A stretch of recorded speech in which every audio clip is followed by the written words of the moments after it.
Hello, welcome to episode 3 of the Midnight Tonight Show. Tonight, we have bass-loving mama Amy Fralick, who resided in Seattle and Nashville and now is here in Edmonton for years, playing in her band The Frolics and her new band, Date Night, as well as Pete Nguyen from Sea Change Brewery, and you also know him from designing and painting multiple murals all over town. So, without further ado, here's the Midnight Tonight Show. Thanks for tuning in.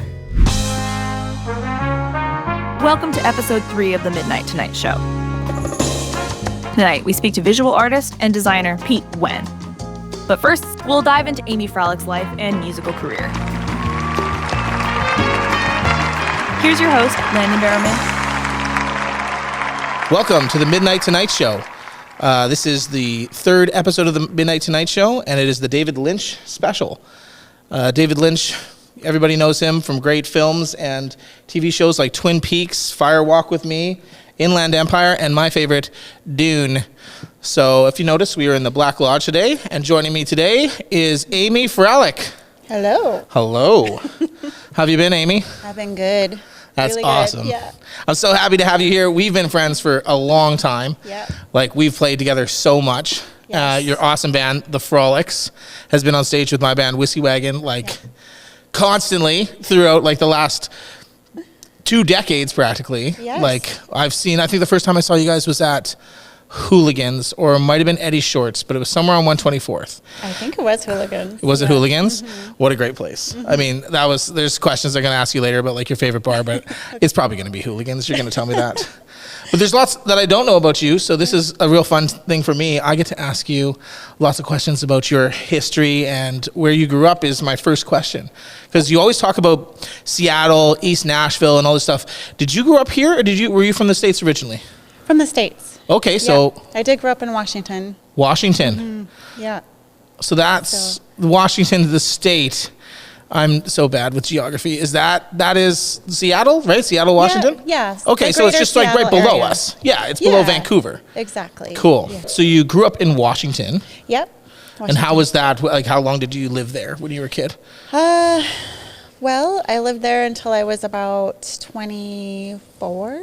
Okay, so not a kid. At this point, you had already probably gotten started with music, correct? Yes, correct. So what got you started with music there? How did you get started in music in Washington? What's the scene like there? Well, very punky, grunge, obviously. I met Scott in Seattle.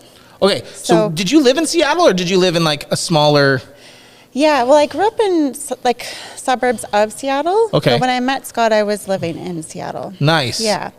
And so we started a friendship and just playing out. I did not know how to play bass. Okay. He was in bands before. Mm-hmm. And our first Christmas together dating, he bought me a bass for Christmas. Okay. He's like, okay, you gotta learn this, and now we can have a band. So we started. That's awesome. Okay.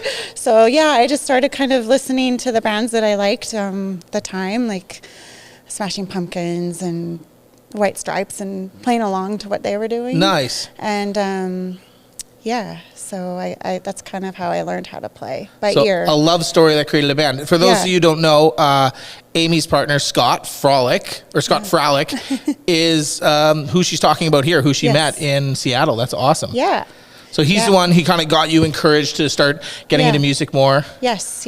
And we started doing just singer-songwriter nights around Seattle at the time, and then just kind of developed our sound from there. That's awesome. Yeah. Well, that explains the whole punk edge to it. Yeah. But there's another side of the Frolics that kind of comes out a little later on, and that's more of that Nashville stuff. So when did the whole Nashville thing come in to play? Yeah, so we moved to Nashville. We had a short stint in Florida, actually. So we lived there for a couple of years. Just hooked on meth, and then you had to leave, eh? Yeah, exactly. Look. And then so we were in Florida, and then when Scott's work actually took us to Nashville, and it was a place where we wanted to move for quite some time. So because the meth was better. The music. The music, right, yeah. And so we got there, and we started kind of just really diving into the country music sound. And, I mean, Nashville's the place to do it, at least East Nashville. I mean, main stage Nashville, still a great place to do it, but I mean, a lot of that is that stadium, especially at that time, right? We're talking about like early 2000s? Yes, early 2000s. Yeah. So we were playing around little places in East Nashville, just trying to figure out our sound, and also like writing on the side, like country tunes as well, and trying to pitch country music while we were there. And by pitch, you mean to like producers and other people? Is it just like, is that way it is? It's just like, or how it is there? Yeah. Is it just like loaded with producers and people just looking for the next thing, and you pitch to them? Yes. I mean, there's a joke, like you throw a rock in East Nashville and you're going to hit a recording studio. Like, That's and seriously, awesome. it's true. Like our house across the street, like there was a recording studio, and we got to know our neighbors very well. And that's where we recorded our albums. Oh, that's awesome. Because after you've moved to Canada, you would often tell me like, oh, we're going back to East Nashville to go record an album. I'm like, why don't you fucking do it in Edmonton? Like, there's tons of people here. Yes. But you know what? Whatever works for you, like once you meet that person that you like recording with, like it's almost impossible to do it with someone else. Yeah. It's true. You just have that chemistry, and like he kind of helped us define our sound in a way with certain instrumentation. So it's always good to go back and revisit. A good producer does that. You know what I mean? Like a good producer will be like, we're going to add this to this, or they help so much with like trying to pull the sound out of an artist. Yes. You know, and I think that's something that like really defines someone who's recording you. It's not just somebody who hits play. It's somebody who like cares, and they want to like make you sound the most professional and the best you can. Exactly. I mean, I Whiskey Wagon wouldn't have had any good recordings if it was just me pressing play. You know what I mean? So if you could find the right person. Yeah. What inspired your sounds other than like Nashville and Seattle? Was there any like bands or any particular artists that you like were, this is like, I got to do it for this? Yeah. I mean, such a vast, eclectic, we pull from so many different bands. I mean, there's like the Dead Kennedys, so a very like LA vibe. That's awesome, Bikini Kill, L7. 100%. That vibe for sure. I was going to say L7. And the Cramps. The Cramps, guys, you have this huge, lately I've seen you on stage a lot, and you're very like Cramp-esque. Yes. I'm like, oh my God, this is so cool. Yes. Yeah, I'm a big Cramps fan from like back in the day, and I love it. Yeah, so, definitely really the Cramps. And but then there's also like that Western kind of vibe too. Yeah, because you incorporate it well. I mean, it's like because what do you play mostly is like a surf rock punk, like really fun, dancey surf rock punk feel. And then when Scott comes out with his acoustic guitar and he starts playing more of these other style tunes, he still does like surf rock, instrumentations on it. And it sounds really good, you know. Just incorporating it in. Yeah. And I mean, your screams like just gotten so good over the years. Oh, thank you. You're starting to howl now, and it's like, whoa. Thank you. Oh, this is good. You know, it's parenthood. It makes you like go crazy. So that's crazy. That's a great segue. That's literally one of my next questions is how has motherhood affected your music other than the scream, obviously? Obviously. It's definitely, I feel like having 2 kids, it's crazy. It's always crazy in a good way. You need that release, right? Like I feel like as a musician, as a partner, as a parent, you just need that time. Like, and I feel like being on stage is a time to wear another hat and to have like a little mini escape. From reality in a way. So like, it's your music is now, instead of just being a thing you do, now it's a thing you do to get away from being a parent sometimes. It's just not to get away from it, not like you're neglecting your kids for a bass gig, but you're like, this is my time where I can still, have my identity and me. And it's a good thing to have that shaped out to be like, this is what I do on, mommy's time. Exactly. Exactly. Because I think too, it empowers them, because I have girls, 2 daughters. It empowers them to see me out there, like on stage, and spending time with my husband, doing something that we love together, it just shows them. Well, they got like this musical family, right? Yeah. It's like the Osmonds, but not as many of them. Not as many. Yeah. So thank God. do you, right? That's your poor. I would just die. Yeah, right? It's a vagina, not a clown car, right? Sometimes you just got to call it quits. You just got to call it quits. Yeah. So do you encourage your daughters to get into music, or is that like, are they into it, or is it just like, oh, that's mommy's thing? Yeah. It's interesting because we've always just brought them with us, whenever we've recorded. They're there in the studio. They're part of it.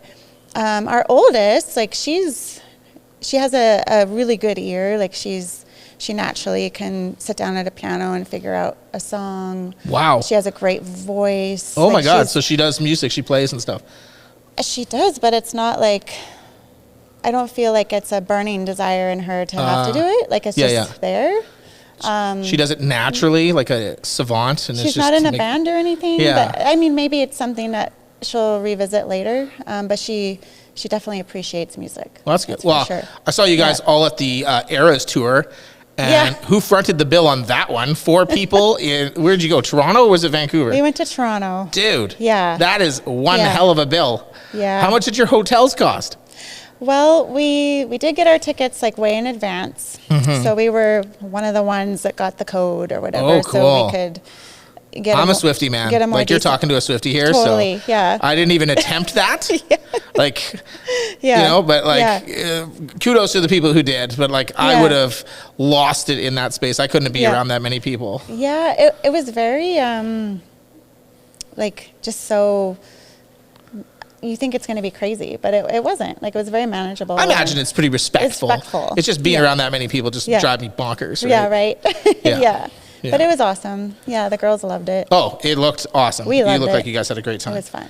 Yeah. So now we got to cut down to the newest project. This is like breaking news here. Yeah.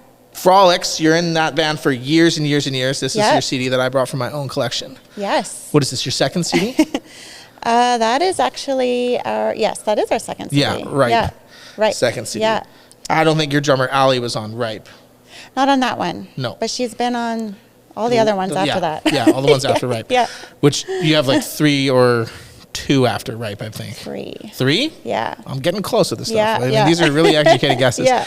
But now you're starting a new band called Date Night. Yes. Super exciting. Yes. So tell us about Date Night. Yeah. So Date Night consists of my husband and I, and it's just a side project we're doing and really just having fun with it. It's just kind of going over the history of our music and songs we've written along the way, our journey of our relationship, and just more pushing those songs as a couple. And, it's harder as a parent, like, to get out and to have date nights. As I'm sure you know, it's like harder. So this is a way, a lot of times our date night is just in the basement of our house. This is technically my date night. Like, we are not leaving the house. Yeah. We are having a date night. We are going downstairs and we are creating, we're writing, we're practicing, and it's our time to connect. And it's just harder to get away. So we thought, like, why not take our music out, what we're doing down here, like out so we can share it with others. Yeah, exactly. So you and Scott just started playing all this old music from like your past, redigging up all the old relic parts of songs here, parts of songs there. Yeah. And we're like, this is great. And like had so much fun doing it. And you're like, this is like our date night. Like, and now you're taking it. Yeah. Yeah. And have like an actual real date. Yeah. Exactly. So I heard the first, which is great because half the time you're playing, you're in bars anyway. So get some food, get some drinks, get up on stage. Everybody loves you. And then you're like, okay, fun. Cool. Sell some t-shirts and go home. Exactly. But yeah, I heard the first single, which is Bang On, right? Yeah. And this is an awesome song, right? It's all about shooting people. Yeah. Right? And they're going to love it in the States. No, totally. Leave it to Scott. Yeah. But, it is good. And it's very like true to the Fralick. without like being the Frolics. Exactly. You know what I mean? And I think that'd be a hard thing to do because you and Scott are the front of the Frolics, and you don't want to make a band that's just the Frolics without a drummer. Right. So, because you could just put that song in the Frolics, but this is kind of a good thing. Like, how do you make that distinction? What makes a date night song a date night song and a Frolic song a Frolic song? Well, a Frolic song is like, it's definitely full band. Like, we're all like, we have like our songs that we have all the material. Like, it's we're pushing those songs and it's full. It's hard. We're going all out. Yeah. So date night's a little more chill. It's a little more chill. It's a little more, there's definitely some more higher energy songs, but in a more,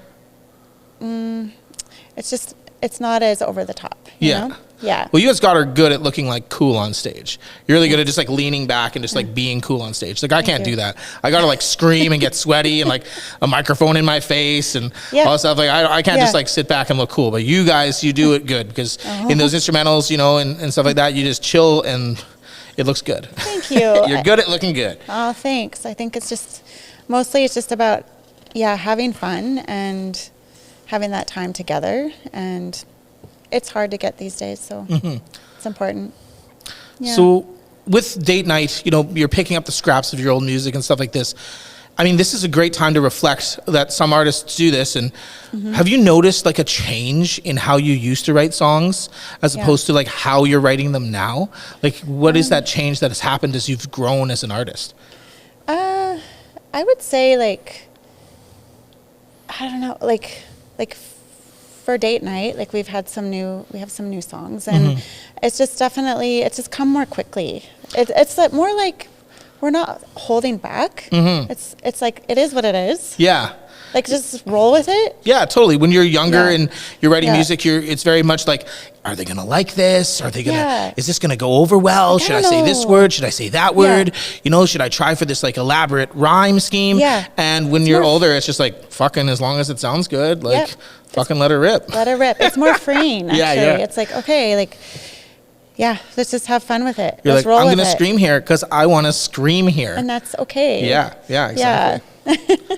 So you've got a show coming up. Yes. And everyone's excited. Is this the first date night show? Yeah, it's our debut date night show. Okay. Well, I got nothing to do. I'm coming. This is going to be fun. Oh, yeah, I'll be there. Yeah, 4 to 6, the Black Dog. Yeah. 4 to 6 at the Black Dog. It's an afternoon show. It's an afternoon show, and it's free. That's free and afternoon. That's these Black Dog's smart for doing this, right? I love the Black Dog. Like they pay you and then you come in and you play an afternoon show and everybody's happy. Everybody's happy. Yeah, they've been so good to us over the years.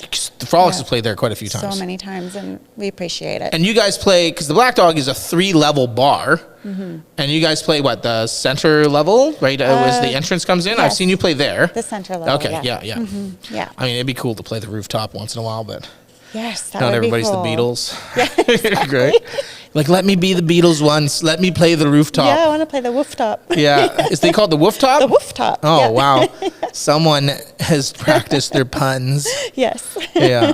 The basement's pretty cool, too, because the basement, is almost like severely torture chamber-esque. Yeah. There's, 2 really small entrances on the sides and stuff like that. It's just really weird. It's a cool vibe, though, all of it. I love it all. Yeah. So, do you have a favorite venue you've ever played?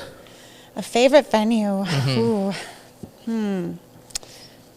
Like a grand scale, like big. Yeah, the favorite venue you've ever played. This could be like the Old Opry if you've played the Old Opry, or it could be like Deviate Basement. It's pretty cool playing Tootsie's Orchid Lounge in Nashville. Tootsie's Orchid Lounge. Yeah, that just sounds like a fucking rad place to be.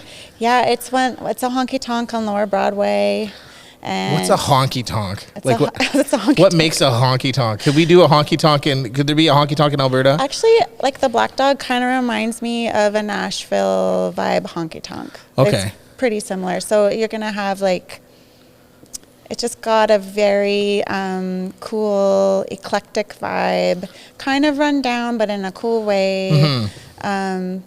Great drink specials. You're going to hear great music.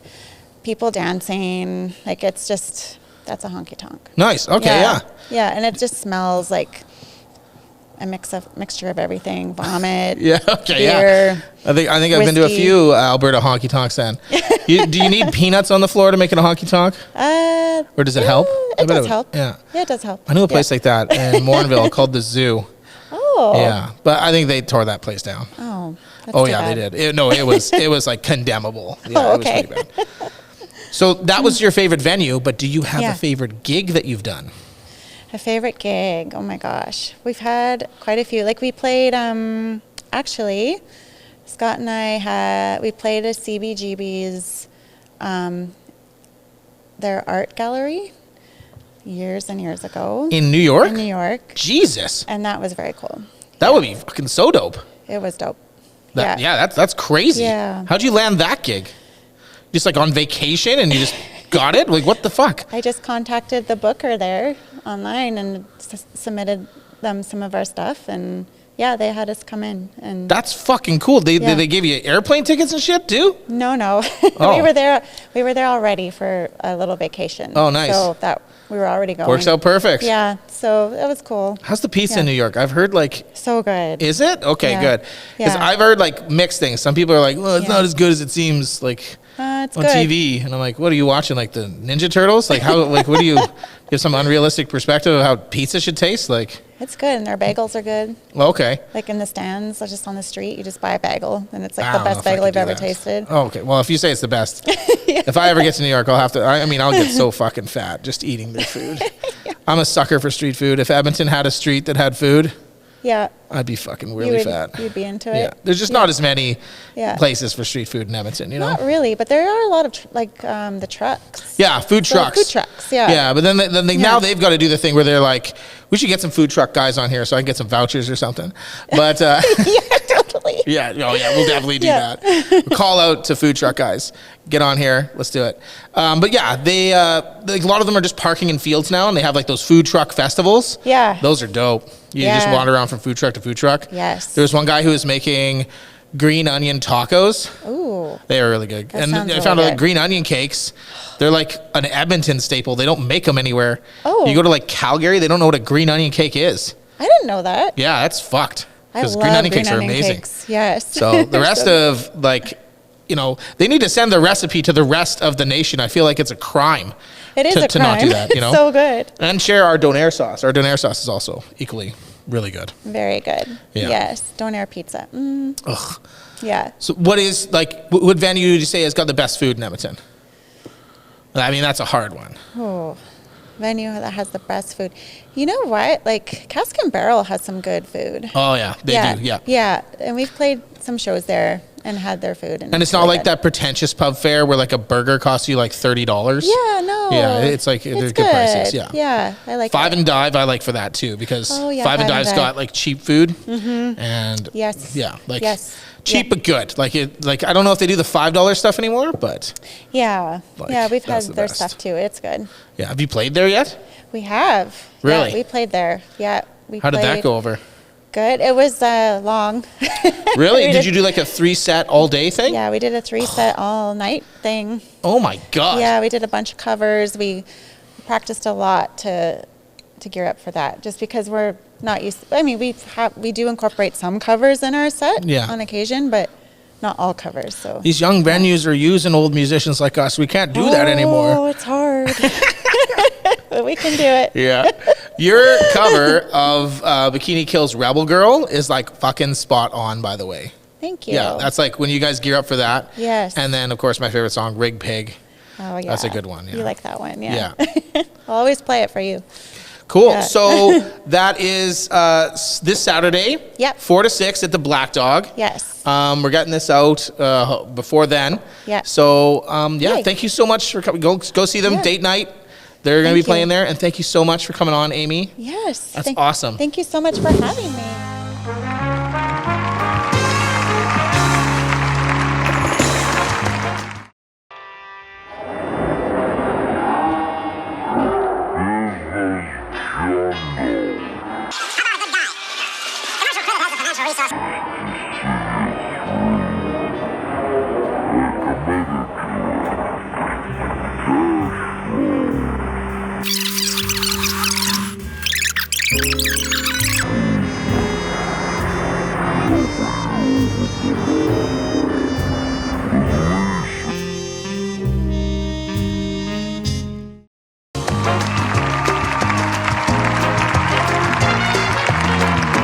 welcome back. Now we have my new guest, good friend of mine, Pete Nguyen. How's it going, buddy? I got it. Man. I just learned his last name just now. I've been saying it wrong for tons of years. Yeah, like nice to see you. Yeah, it's great to see you, man. This is like a reunion, the three of us. This is crazy. Yeah, music. Our bands go way back. The Frolics, the Weekend Kids, Whiskey Wagon. We've been playing together for years. Remember we were going to do like, what was it, compilation album? Yeah. And we recorded some of that stuff at, when you were working at, was it View Weekly? View Weekly. We did the little studio in there. That's crazy. Studio. That's crazy to know that you were like the editor. Was it the editor? Or? No, I was the art director there. So art director at View Weekly.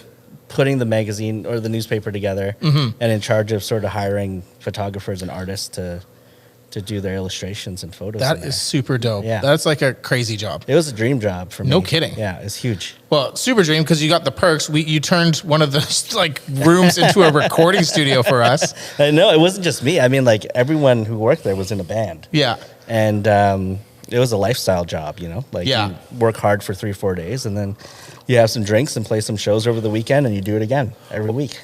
What was really cool was to watch you like pass off that dream job. You like pass the torch to a friend of mine, Charlie Scream. Yeah. Like, I was like, Charlie's like, yeah, he just gave the job to me. I was like, that's crazy. I don't know if it was that easy, but he deserved it. Yeah, that's good. Yeah, he worked for it. Yeah, I make it sound like you just gave it to him. He's like, I worked my ass off for that.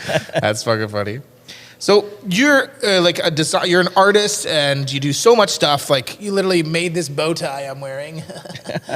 But how did you get into like being a graphic artist and being an artist in general? Like where does it start for you? I don't know. It's so hard to say. I think it's like being in a band or playing music. It's like I didn't set out to do it. I just liked music, or I just like to, I like watching cartoons. I like reading comic books. And I sort of grew up in a family where they were like, if you like, my dad was like, if you like comic books, you should try to draw one. Or if you like listening to music, you should try to play an instrument. And they kind of fed that through me, like growing up. And there was nothing, they didn't really give me any boundaries on what I could and couldn't do. So the first thing I thought about when I liked something was I try to do it myself. So that's sort of super the encouraging mentality growing up. Yeah. You're lucky you didn't like tightrope walking or Super Dave. Yeah. You're like, I like Super Dave. I'm going to try some of this stuff. Yeah. I went the safe route, just to sharpen pencils mostly. But well, that's awesome though. Like, so comics has been the big thing. What was like one of the big comics that influenced you to start drawing? Yeah, huge. I was big into Marvel comics back in the day. Like my brothers were into it. We collected the cards that are still worth nothing now. Yeah, I have those are books awesome and books cards, of them, though. but Yeah. I still do. It's great. But it was when I picked up Spawn. So Todd McFarlane, he was a local guy. He was Edmonton, man. Yeah, and it was great. And that was huge for me when I knew that, it was that close and nowhere near his skill level. I was in like grade 6 when Spawn was coming out, but love the action figures. Love the comic books. He's made a career off those action figures alone. It was amazing. Yeah. So I just got into it and I started drawing as much as I could. And honestly, I just wasn't good at anything else. Like I was terrible at math, terrible at spelling. So I was like, I got to do something I'm good at. And I worked really hard to try to do that because it's all I had, That's dope. Yeah. Wow. So doing that, I mean, it would further you into art. Like where did it start when you got into went from the page to doing digital?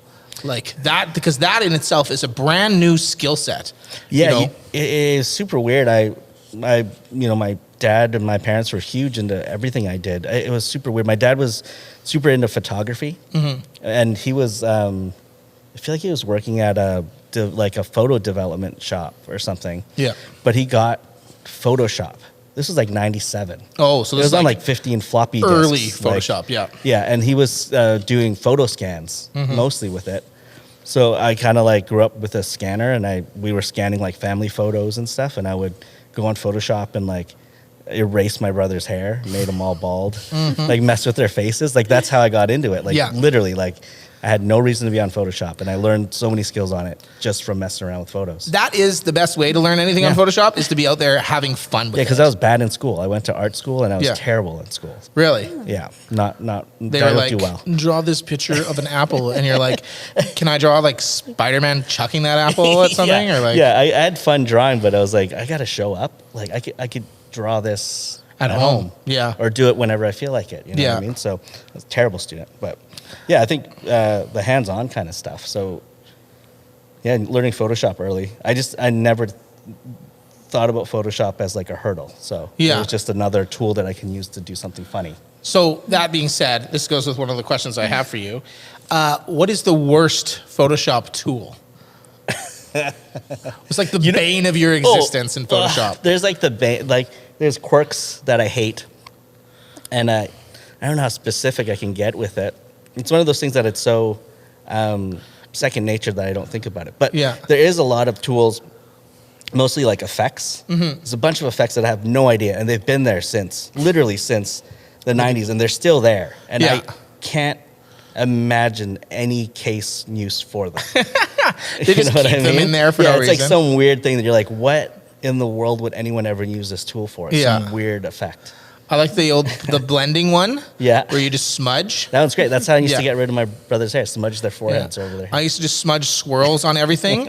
And then like if you do it for just hours and hours, you got to be stoned. And then it just looks like you're tripping on acid because everything's like swirled and all this crazy shit. I'm like, whoa. Can I tell you my favorite tool? What's that? It's new. Yeah. Okay. It's new. There's this new thing in the newest Photoshop that has it's funny because it uses AI, which I have mixed feelings about, but it has this funny scaling feature. Okay. Where if you cut something out and you scale it, and it tries to figure out what's happening.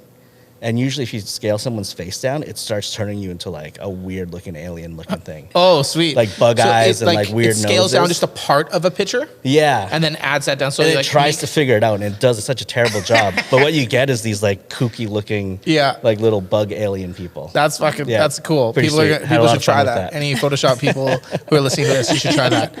The crazy tool that they came out with this year too is the AI generate feature. Yeah. Where you can just like take it and be like, I want a T-Rex in the background of this, and then just like create that. Yeah. And then all of a sudden there's a T-Rex there. An ex-worker that like has a similar job as you showed me that feature, and I was like, this is fucking crazy. Yeah. I used it to like help make my dad's like obituary photo because he was wearing like this T-Rex in there. No. Well, that would have been fucking cool.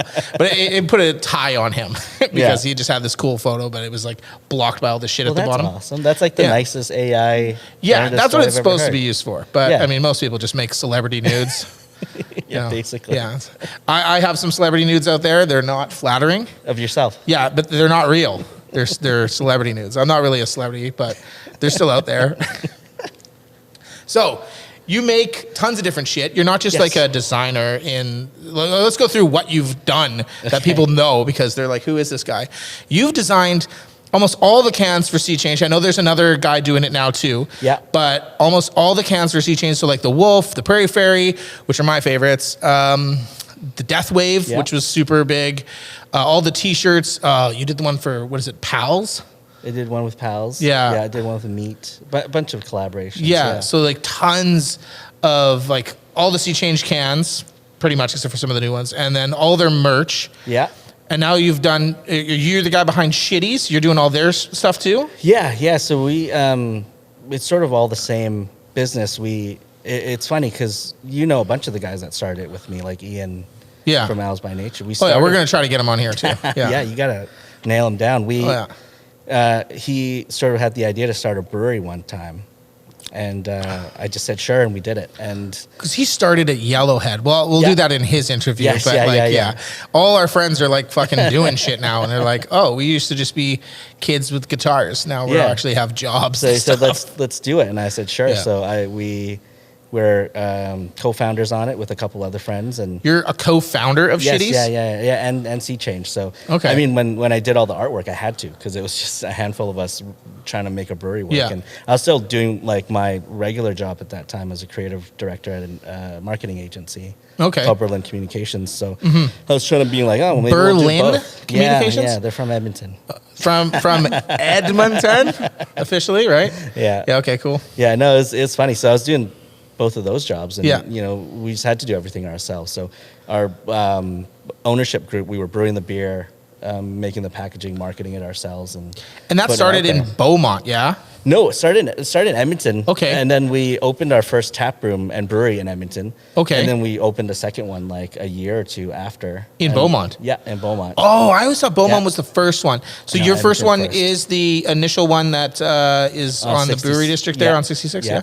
That's a cool space. And then, it just kind of got interesting, and we wanted to do something more. So distilling was like an obvious, using similar equipment and knowledge and Salesforce. So we kind of just adapted and built a distillery from it too. Because that's the thing with Shitties is like, I didn't really understand what Shitties was the first time I had one.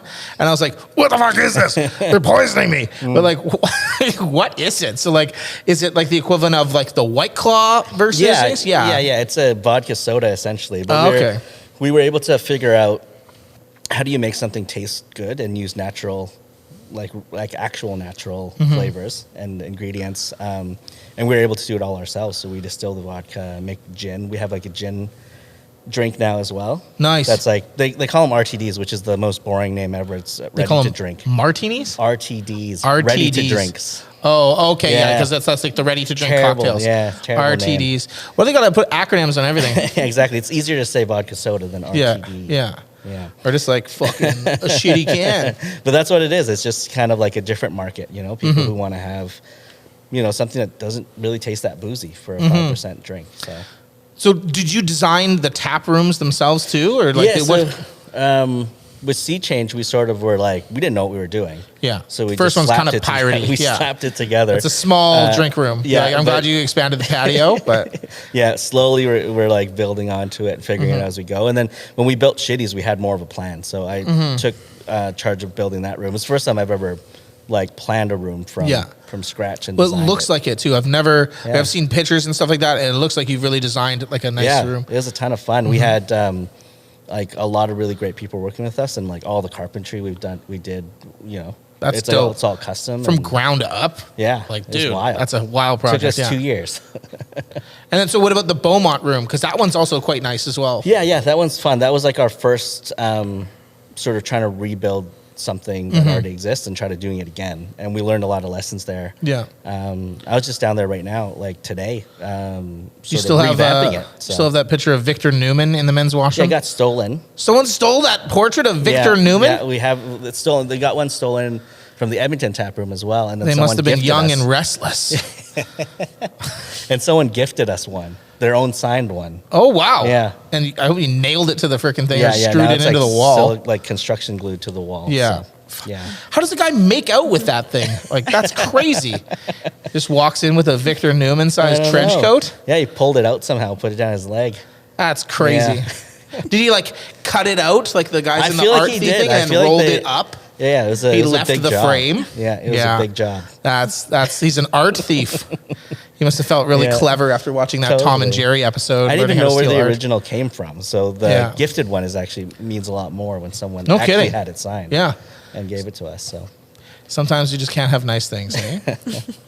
So besides doing let's get into the murals too. Yeah, so you've done these elaborate, like, awesome Sea Change murals. One's on the side of a building. Another one is in the bar, Five and Dive. Yeah. I noticed that right away because I was sitting there one lonely afternoon nursing some Sea Change beer, and I was like, whoa, Pete painted this entire wall, and it's like a giant scorpion. Yeah, that was a weird one. Yeah. I think one of the things that we got to do when we started the brewery was to differentiate ourselves with like doing art and having more custom fun, instead of just like turning out the same label, turning out the same logos and the same pieces of advertisement. So totally, we kind of did custom artwork wherever we could. So and when we opened for 2 or 3 years, and the pandemic hit. So there was a lot of time outdoors. So at least we were able to be outdoors, and we can like interact with businesses and interact with people with our social media showing, us doing paintings outside without having to, be indoors. And is that when you did the mural on, on the Blues on White building? Yeah. Was that during the pandemic? That was. Okay. Yeah, it was crazy. Yeah. Super crazy. How did you, did someone ask you to paint that? Did Sea Change? Yeah, so the commercial hotel, they had this wall, and they were trying to activate that parking lot for like an outdoor patio. They didn't have one at the time. It was just that's the word that they use, activate. Activate, yeah. I've heard some marketing guys go like, we need to activate this space. Yeah, and then what was there? Scoops and Fat Franks. Yeah, so they were trying to do an outdoor patio, obviously because of the pandemic. So they just didn't want like a blank wall. And yeah, it's crazy. I mean, blank walls are cool. I went to school. They had a blank wall. But anyways, fucking stupid joke. But anyways, so you painted this thing. What's on the side of it again? It's like a pig skeleton with the helmet on. Yeah, it says "Crush beers, not dreams." It was kind of just a joke, and yeah, we had an opportunity to paint it. And that's my life slogan now. Yeah, it's great. Yeah, a lot of fun. And what I love also is the cases that like your beer comes in. If you flip the little cases that hold them, there's like all these different games on the back that you have. You've done like, what is it? One's like darts. There's darts, yeah. And then the other one's like, what's the one where you flick the little bean into the middle?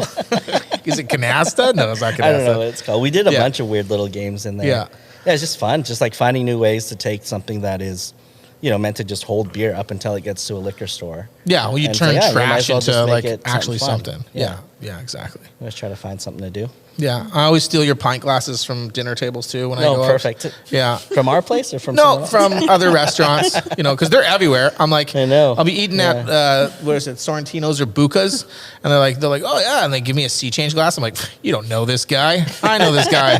This is mine now. So how was getting the Sea Change gig? I guess it was just like the owners are like, Pete, you can do this, so why don't you help us? Yeah, I am an owner technically. Then we kind of started as an idea, and I hopped on right off the bat as a founder owner. Nice. Starting off it, and that's just. You're like, how does that feel? You're like, I part owner of a brewery. It doesn't make any sense. Yeah. I mean, I would be so drunk all the fucking time. When we started it, I remember I told my wife, I just got married that same year in 2017 when we started it, and we were about to go. We went to Japan for a honeymoon for like a month or something, and that's when I was like, "We're gonna start a brewery." Japan made you start a brewery? Yeah. No, I was talking. We talked about it. And I told my wife about it, and she's like, "With who?" Because none of us knew what we were doing. Really, well, Ian had some experience at that time. Yeah, a little bit, but like no, yeah, we had no idea. And now Sea Change is what you've won awards. Like, there's been like awards that you've won. Is that just provincially or is that nationally now? No, nationally we have our Death Wave Lager was the best light lager 2 times in a row for Canada, and that's up against all the big breweries, like not just craft breweries. So. Do you have distribution nationally, or is it just? You know what? That's a crazy interprovincial trade in Canada is kind of wild. Oh, so it's really hard to get into different provinces, and we're kind of spoiled here in Alberta. We get a little bit of everything, but because we get Sunsetter. That's Stanley Park. That's a Vancouver beer. We get every legal liquor in the world, essentially. Whereas Alberta, like in BC, the government controls. It's a whole thing. Yeah, Alberta's like, let it in. If it gets us fucked up, we want it. Yeah, it's pretty sweet to be in Alberta for that, for sure. Yeah. So what's your favorite Sea Change beer? What's like the one that you're like, I could drink this all the time? It changes a lot, but the Wolf is always legit. Yeah. So that's a good. But if I'm going to drink it all day, it'll be Death Wave probably.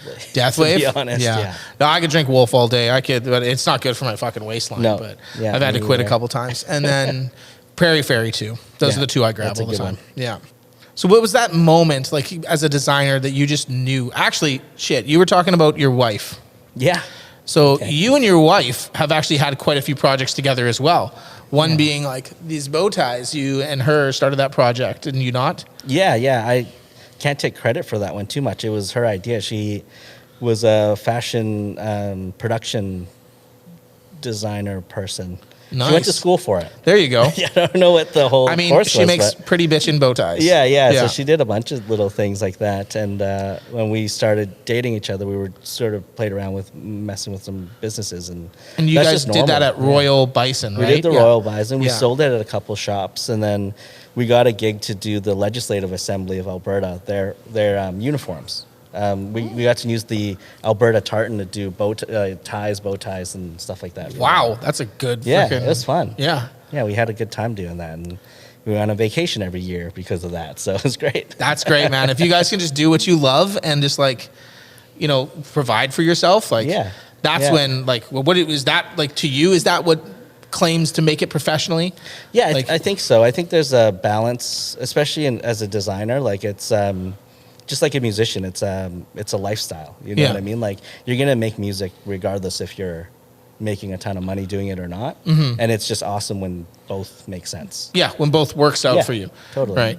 So as a musician, this is the thing, is that's how we know each other. You're a Yeah. musician, all these things. You used to be in the band called The Weekend Kids.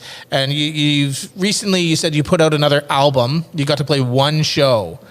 But like, is music still a big part of your life? Are you still kind of playing around, or you should just mostly listening from the sidelines now? Yeah, a little bit of both. I, for some reason, keep buying guitars that I never play anywhere but at home. I love guitars. I love music. So it's just, it sticks with you. You more a guitar guy or like a pedal head? I used to be a pedal head. Yeah. I used to want all the weirdo little things. Yeah. But the older I got, you went from half stacks to little combos, and then like this pedal board to like one pedal. And now it's just like a nice guitar and a nice little amp. Yeah. So it's changed a lot. Yeah. Yeah. What about you, Amy? You still do pedals or? I don't really play through a pedal that much anymore. I used to play through a fuzz pedal for my bass, and now the fuzz pedal on the bass sounds Yeah. pretty bitchin' though. It does. I know. Big But stacks or small stacks? Small for me. Yeah. Yeah. Yeah. When you lug enough equipment, Yeah. you learn real quick. Yeah. Yeah. Yeah, young guys, metalheads are like, I got Yeah, 4 full stack. Marshalls, full Yeah. stack, heavy Yeah. ass tube amps, vintage. Yeah. Yeah. Like, oh yeah, you're like hauling around this vintage You play a equipment. It's couple- getting banged up. You play know? a couple upstairs venues, and then it's The pawn shop? Remember loading in the back of the pawn shop? loading in and then loading out. Oh, God. gosh, Bad times. Yeah. I'm like, I'm doing direct input. Just bring my one guitar in. Like, no I problem. know, one of those little orange tiny terror. You know what I'm talking about? Those micro little things. Oh, yeah. That's what I want now. Don't like the street performers like have like belt versions of that. They like hang on their belts. Yeah. Yeah. So what's the next big project, buddy? You know what? I don't know. Like, everything's been a surprise. I've been excited just to kind of dive into whatever's available and whatever's out there, and just trying to have as much fun as I can. So, Yeah, you just I don't riding know. that wave. You're Yeah, not I don't know drawing what's anything next. new, working on anything new? you know what? I don't plan nothing. There It's you go. Fantastic. Sea Change shitties, they all keep me busy. Yeah. That's my sort of main day to day. But a couple projects always come around, and I'm a lot choosier now than I used to be a little bit. But Well, yeah, because you used to just like draw stuff for us for free. yeah, I'm like, I remember I'm in. you- Let's. Yeah, you've drawn like pictures of Whiskey Wagon, and I have old Fire Next Time images you've drawn, and you did audio rocketry images, Owls by Nature too. Like Yeah. I have like your poster collection. Yeah, I from made back a in the lot day. of great Yeah. friendships and connections just drawing. Yeah. Having fun with Oh, people. for sure. You did drawing and playing music. Yeah, it's been I mean, good. you remember the Barn Burner? Yep. I got that. It's still one of my favorite. That was your favorite shows? Yeah, that was good. We all of us local bands got together, drove out, was it Peace River? Yeah. And went into the middle of a field and played in a giant barn for like, oh God, like all day and night, like till like 3 a.m. Yeah. Like, I think there's a picture of me like sleeping on one of those like fold out double chairs, and I'm like folded across the middle of it because I just like went full hog and just passed out there. That was a fun time. Yeah, it was nuts. Yeah. There's a great picture of us all together that Oh I yeah. still have. Yeah, I still have that one. Yeah. I mean, could go back in time and just relive all those moments, but I guess they're better there. Yeah, I don't think we'd survive it. Yeah. Oh God, not now. So you had a pretty like awesome accomplishment in your life. You talked earlier about Todd McFarlane, and he got to design an Oilers jersey. So how did it feel when you recently just got to design an Oilers jersey? Because you just did the Chinese New Year Oilers jersey? Yeah, last year, 2024. Oh. Yeah, Year of the Dragon, which is pretty tight. I Yeah, think. it was super awesome. Yeah, thank you. So like, how did that feel? Like what, like Yeah. did they approach you or like? Yeah, it's super cool. I mean, Edmonton's such a great community when it comes to music, arts. Like once you're in the community, people start knowing your name, and word travels. So when it came around that they were looking for someone of like Asian descent to do artwork for their New Year's setup, they gave me an email, and I ended up talking with their team. Awesome team. Yeah. They were down to do whatever I wanted to do. That's awesome. And we just had a lot of fun building it, and I had to keep quiet about it. The hardest thing is, I had to keep quiet about it shit. for almost a year before it launched. God so. damn it, my head would be like popping off. Yeah, I couldn't tell anyone Yeah. about it. So when it launched, I kind of forgot about it. 'cause Well, I after was that trying time, not your to think about excitement, it. you've had it for a year. Yeah, Like, exactly.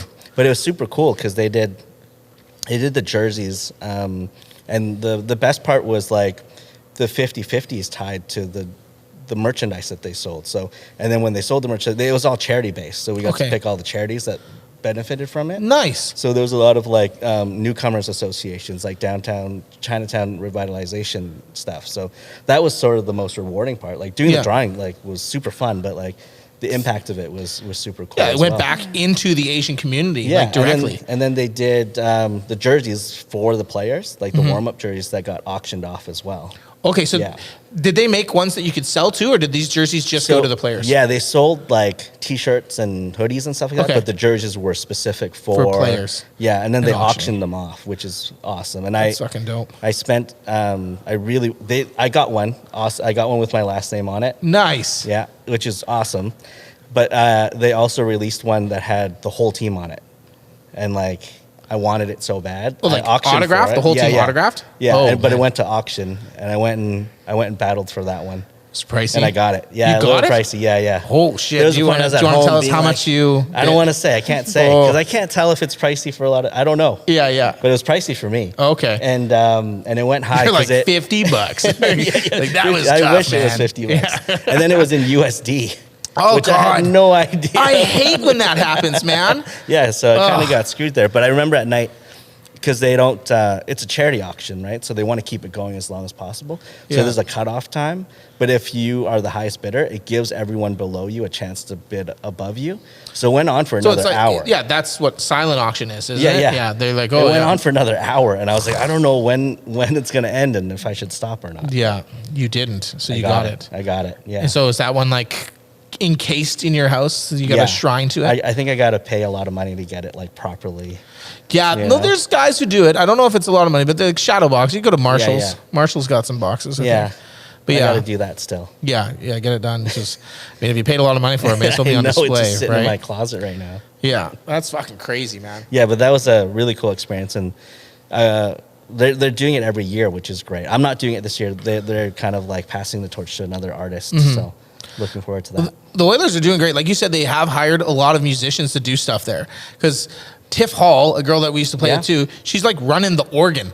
I see her like having clips, and she's the one playing the organ in like during the whole time. And the brass tactics. Yeah, brass tactics. I seen Johnny, on that little. That's crazy. That ledge that they're on. Yeah. I went to a game and I was in that like really crappy like part where it's way too steep, where you're sitting and there's a guy's like head between your knees, and they're playing on like a sliver of a ledge. It looks like a shelf. Yeah, and there's an entire brass band up there. It's like if one of you falls over, you're falling like 70 feet into a crowd with a tuba. Like that's nuts. But they're up there and they're loud, man. You can hear them everywhere. Yeah, no one's died yet, so that's good. Yeah, they're doing good. Surprising. I'm really surprised. Yeah, great organization. They do a lot for the community. So. Yeah. Cool, man. Well, it's amazing to have you on here. Is there anything that you want to plug other than your companies? No. Sea Change, drink Sea Change. Drink shitties. Yeah, get shitty with shitties. Drink Sea Change. Exactly. I do drink Sea Change all the fucking time. Awesome. I appreciate it, man. Yeah, man. Thanks again, Pete. Yeah, this is awesome having you on here. Now everybody knows you're my friend. They can't deny it. We got photos together, though. We do. But, I mean, I just learned your last name. Well, how to pronounce it properly. Yeah. Either way, thanks for watching. This is the Midnight Tonight Show. We've had Amy Fralick and Pete Nguyen. And you know what? Crush beers, not dreams. There you go. That's great. Yeah, that's it. Have a good one.